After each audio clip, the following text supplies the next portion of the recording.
Aloha, y'all. It is Monday, Moon Day, named after and ruled by the moon. The 17th of March, St. Patrick's Day, is the holiday collectively right now, also. So today I've got a podcast with Yoga Boy slash Nittedinus slash most famously probably known as Cat Dad 42069. That'll be fun on Team Rabbit Hole. Check it out. I'll post it in the comments what's going on. But the cards we've got before I read the astrology: Seven of Cups, Ace of Pentacles, and Solar Consciousness. Just to give you a flavor of what's to come. So the sun itself is in Pisces, 27 degrees. Moon, Scorpio, 2 degrees. Mercury is in retrograde at 9 degrees. Venus, 6 degrees, retrograding also in Aries. They are conjunct by 3 degrees. Mars, 19 Cancer. Jupiter, 13 Gemini. Saturn, 22 Pisces. That's 5 degrees orb of conjunction with Sun. Uranus, 24 Taurus. Neptune, 29 Pisces. That is 2 degrees conjunct the Sun. And Pluto is 3 degrees Aquarius. North Node, 27 degrees Pisces. That's exactly conjunct the Sun and conjunct Neptune. Black Moon Lilith, 28 degrees Libra, and Chiron, 21 Aries. So the major aspects happening right now: the Moon is squaring Pluto, Mars is trining Saturn, Mars is trining the Sun, North Node, and Neptune conjunction. And Mars is squaring Chiron. Black Moon Lilith is opposite Chiron. So let's go ahead and talk about these cards. The Seven of Cups. If you're a cup, you are a water sign. The cups are about emotions, intuitions, feels, dreams, flow, right? So if you're a Cancer, a Scorpio, or a Pisces, you're a cup. And the Seven of Cups is as follows: dream big and put a plan into motion to make it happen. North Node conjunct Neptune and Sun in Pisces. Dream big. Receiving guidance from dreams and altered states. Fully explore your creative gifts. On page 154, I use my imagination. The Seven of Cups is the card of imagination for the iconic shaman and philosopher Terence McKenna. If you don't know about Terence, look him up. He's awesome. The imagination signaled the presence of a divine spark within human beings. He saw our imagination literally as the descent of the world's soul into all of us. There is no part of our humanity that isn't impacted by the imagination. We are a spark of imagination, and Mother Nature does not create things that have no use. Life viewed through evolutionary eyes reveals how nature shares her resources incredibly sparingly. The question then arises, why do we have this faculty that allows us to conjure and manipulate realities that do not exist? Moon and Scorpio, we're going into the taboo questions, like what's happening? Why is it here? Psychological investigations into the dream. Imagination can be looked at as a vast extension of the visual faculty. Our minds have a spectacular multidimensional eye.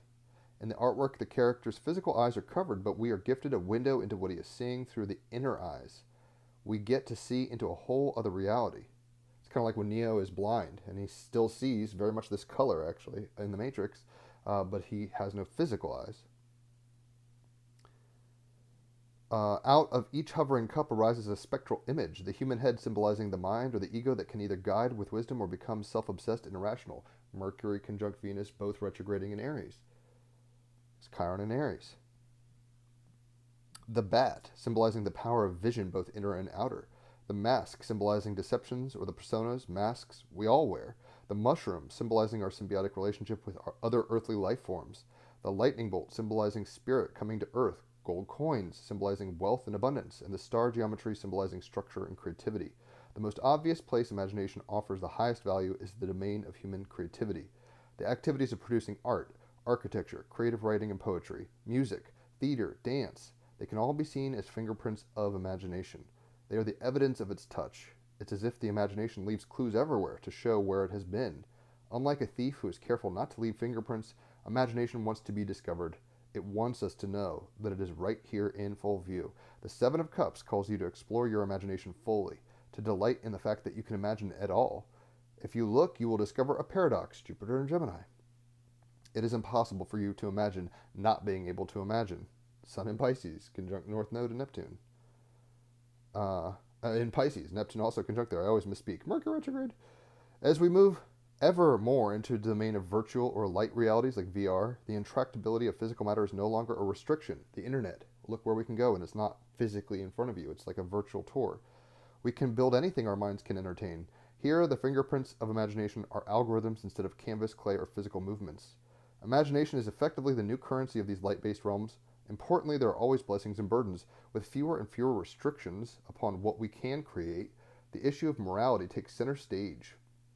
More than ever, the imagination must be used skillfully to enhance one human experience, or our human experience, and preserve the animal and plant realms. Thoughts can instantly be shared with millions, Pluto and Aquarius, Uranus and Taurus, and they can lift us to new heights and inspire and entertain us, but they can also evoke fear, prejudice, and violence. Will we create endless perversions or miraculous vistas? The answer is probably both.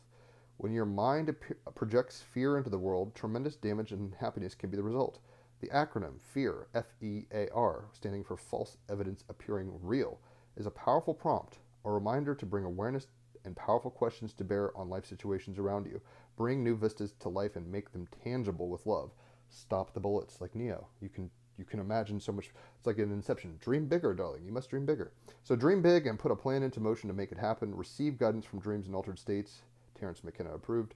Fully explore your creative gifts. The clarifying card we've got is the Ace of Pentacles. So it's the beginning of the material. If you're an earth sign, if you're a Taurus, a Virgo, or a Capricorn, you're a Pentacle, though we all have all these in us. The Ace of Pentacles on page 162. I carefully tend the seeds of success, planting the seeds of something wonderful. You have what you need to get it done. Surrender to the cause. So we've got this ability to really tap into the dream. I dreamed Kubla Khan. I dreamed a dream. And you build it. And they come. Have the vision and make it so. So the last card we've got is from the Galactic Heritage deck. She's going to tell us something for solar consciousness on page 73, number 34. Solar. Oops. Is that right? Yeah. Solar system. Solar consciousness. My bad. Mercury is retrograde. Our solar system archetypally represents all the aspects of human consciousness. This is visible through astrology. The sun represents our highest potential of consciousness, the higher self. This is the higher self card. You've pulled this card because either you already have a very strong connection to your higher self, or it is time to now develop that relationship. This is also a card of integration, right? We've got the integration of the dream into the real. Those levels of becoming, right? Integrating. Solar consciousness compels us to integrate our parts and become whole again. Sun in Pisces conjunct North Node and Neptune. Moon in Scorpio. Integrate and go deep into the dream and see what you're dealing with at multiple levels. Imagine. This process happens naturally as we connect with and become the higher self. The process has begun. This is a highly archetypal, powerful card. One of the most powerful in the deck in terms of personal evolution. Pluto in Aquarius, Uranus in Taurus. It can represent the sun of our solar system, soul, or the archetypal energy of any sun or star. It represents the bright light of awareness, or the higher self. This is an energy that guides us, a consciousness beyond human personality that is the awareness of all of creation itself. If it came up in your reading, then it could mean several things, depending on your situation. It could be acknowledging the connection you have with your higher self, that you already are utilizing, or even a spirit guide who brings you messages from this higher aspect of yourself. Or if you don't feel particularly connected to your higher self, it could be a message that you now need to start making that connection conscious. The energy is strongly present, so why not learn to use it? Jupiter and Gemini, learn to play. The energy of any star in its raw form is a direct representation of the intelligence of creation itself. Pure consciousness. It hasn't fragmented or individuated. It exists fully integrated state. This energy is present for you and is, in a sense, waiting for you to acknowledge it and accept its presence in your life. Even those people who feel fully connected to their higher selves can always go deeper. So we can always go deeper. We can always learn more and see with new eyes, the imaginal eyes, where's the limit to your imagination? Push those limits and then ground those dreams, those visions, right? This looks like electricity, but it's in a slower kind of vibratory form in the root, like it's a physical root. But as within, so without. As above, so below. Tap into it to the highest levels of your dream and make it practical. Ground it. If you build it, your dream, they will come to your baseball stadium in Field of Dreams. The solar consciousness, the sun, shows you the brightness of the awareness of illumination, consciousness. So that's the reading for today. Tune into the podcast, episode 303 today, and holler for a reading. Leave a tip, whatever's clever. Hopefully you've enjoyed this. If you have, let me know. So I'll catch you all on the flip side. Enjoy your moon day.